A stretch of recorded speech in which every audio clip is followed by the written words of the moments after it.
Saudara adik Peggy Setiawan, Robi, dan rekan kerja Peggy Mulyadi berangkat ke Mapolda Bandung dari Cirebon pada Selasa siang.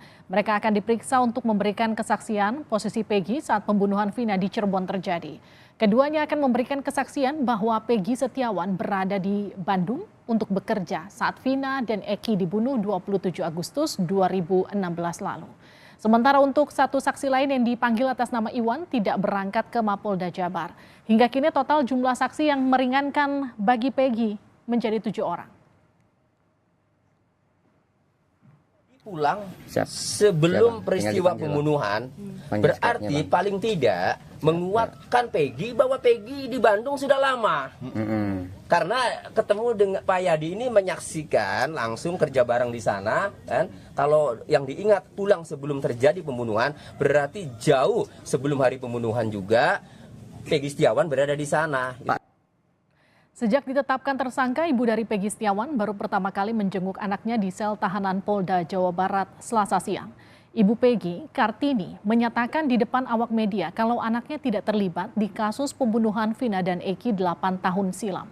Setelah tidak bisa menjenguk pekan lalu karena tidak sesuai jadwal jenguk, siang tadi Ibu Peggy kembali mendatangi Polda Jawa Barat. Ibu Peggy membawakan makanan kesukaan Peggy untuk menghibur Peggy yang kini ditahan. Sebelumnya polisi menetapkan Peggy sebagai tersangka setelah Peggy diduga buron selama 8 tahun. Sementara Peggy mengklaim sedang berada di Bandung. Dari siapa tuh, Bu? Oh, dari saya. Dari orang ya. Isinya apa aja, Bu? Makan. Alhamdulillah. Dan ibu-ibu yang lain ya. Ini nggak kenal atau kenal, Bu? Makasih, Ibu. Nggak kenal ya. Saya Peggy semoga cepat bebas karena anak saya tidak bersalah, gitu aja.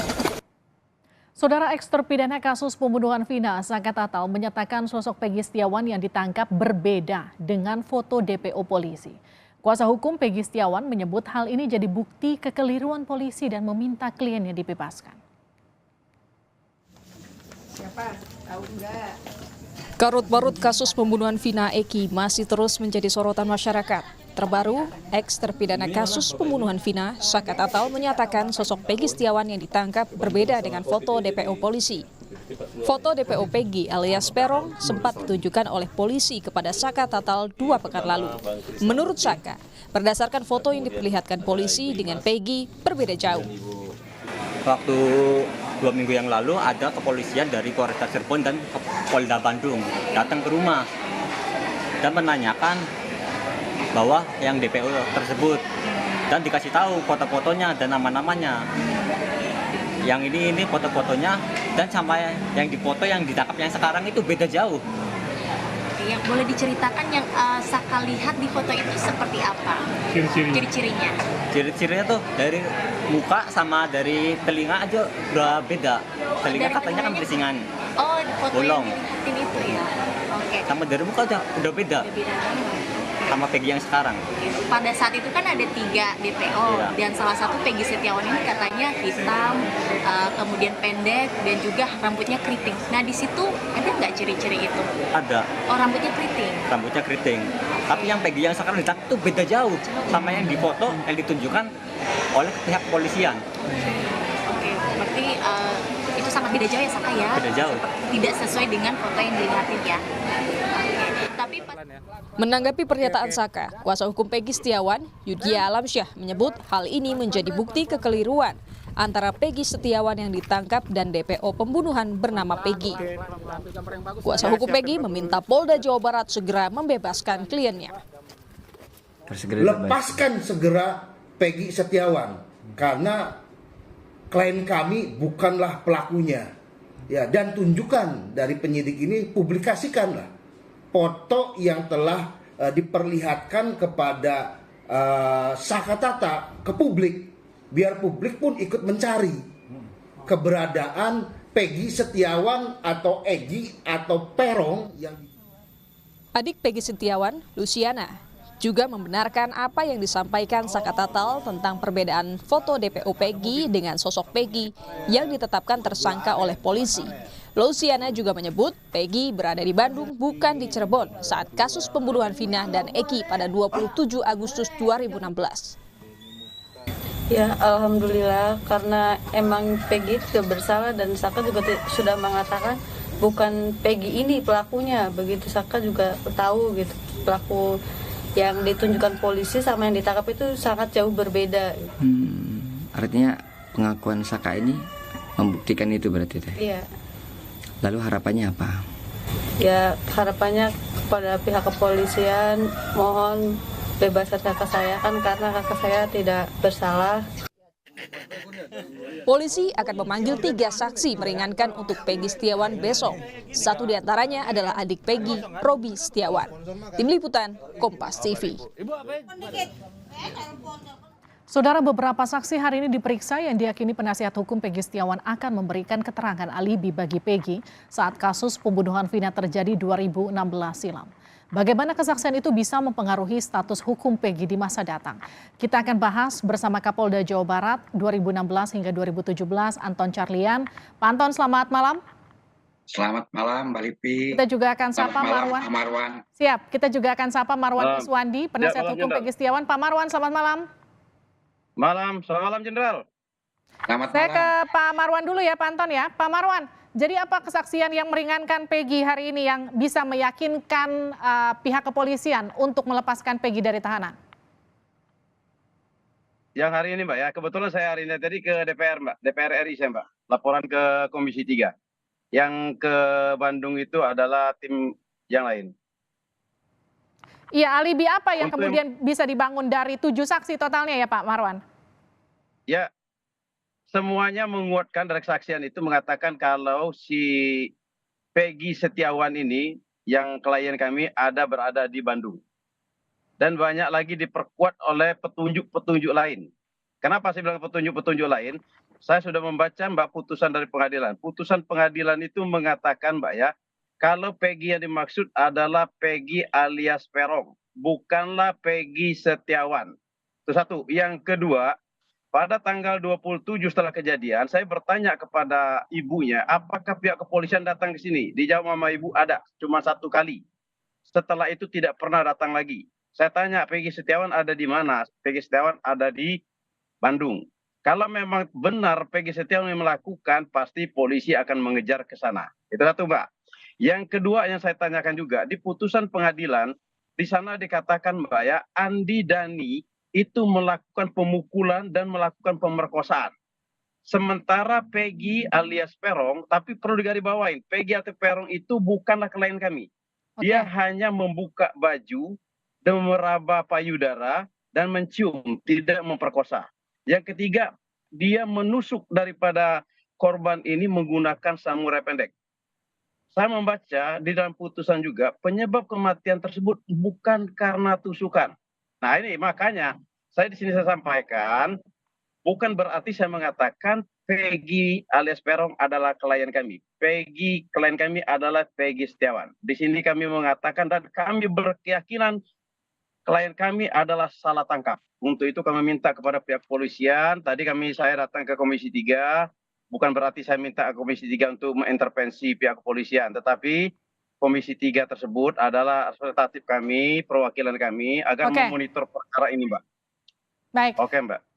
Mohon jangan dijelaskan secara detail soal konten seksual tadi, tapi intinya Anda meyakini bahwa Peggy alias Peron bukan aktor utama, meskipun itu bukan klien Anda. Klien Anda itu adalah Peggy Setiawan, jadi ini adalah 2 hal yang berbeda, begitu ya? Betul. Oke, saya ke Pak Anton. Pak Anton, seberapa besar pengaruh alibi dalam rekonstruksi sebuah kasus? Saya kira alibi dalam sebuah kasus itu sangat besar. Itu adalah sebetulnya salah satu hak terdakwa untuk membela diri. Apakah pada saat kejadian tersebut terdakwa itu ada di TKP atau tidak? Jadi untuk mencocokkan waktu, apakah seseorang, terutama terdakwa, ada di TKP atau tidak. Jadi apabila bisa membuktikan bahwa terdakwa itu tidak ada, itu banyak dari jurisprudensi baik di Indonesia maupun di seluruh dunia bisa mengakibatkan terdakwa dibebaskan. Namun itu pun juga apabila didukung oleh saksi dan alat-alat bukti yang lain yang sangat kuat. Itu kekuatan alibi. Tapi artinya gini, Pak Anton, ini kan sudah kejadian 8 tahun lalu. Seberapa besar alibi ini kemudian posisinya sama dengan kasus yang baru terjadi? Nah, masalah alibi ini kita pun juga, saya sangat menghormati Pak Marwan sebagai pengacara, tentu saja harus membela klien. Dan ini pun juga saya tanyakan berkali-kali kepada tim penyidik. Tolong, ini jangan sampai salah tangkap. Apakah benar yang ditangkap ini adalah PS? Saya belum berani menyatakan karena ajas praduga tak bersalah, assumption of innocence. Jadi, nah dari penyidik dikatakan, Pak, ini yang kami tangkap itu baik alibinya maupun identitasnya benar. Dari mana kebenaran itu bisa diyakinkan atau dibuktikan? Satu, keyakinan itu bisa dibuktikan adalah dengan waktu pertama kali diadakan penggerebekan. Waktu pertama kali diadakan penggerebekan itu rumah PS yang ditunjukkan oleh para tersangka yang saat itu menunjukkan rumahnya. Kemudian kedua, PS yang sekarang ditangkap adalah PS yang nama aliasnya adalah Robi, yang nama aliasnya adalah juga Perong. Nah, kemudian juga yang bersangkutan juga pada saat itu adalah punya motor yang namanya motor smash, dan ternyata STNK-nya juga pada 2016 atas nama yang bersangkutan. Itu apakah kalau ada kesesuaian yang signifikan lebih dari satu, itu indikasinya sangat kuat. Kemudian kedua, walaupun di sini sekarang sudah ada 7 saksi, tapi asalnya semua saksi juga menunjukkan PS sekarang. Nah, sekarang yang jadi saksi yang masih sampai saat sekarang ini menguatkan itu ada 4 saksi yang menguatkan bahwa itu saudara PS. Oke. Bahwa saksi ini adalah rawan. Bagaimana kualitas saksi itu sendiri?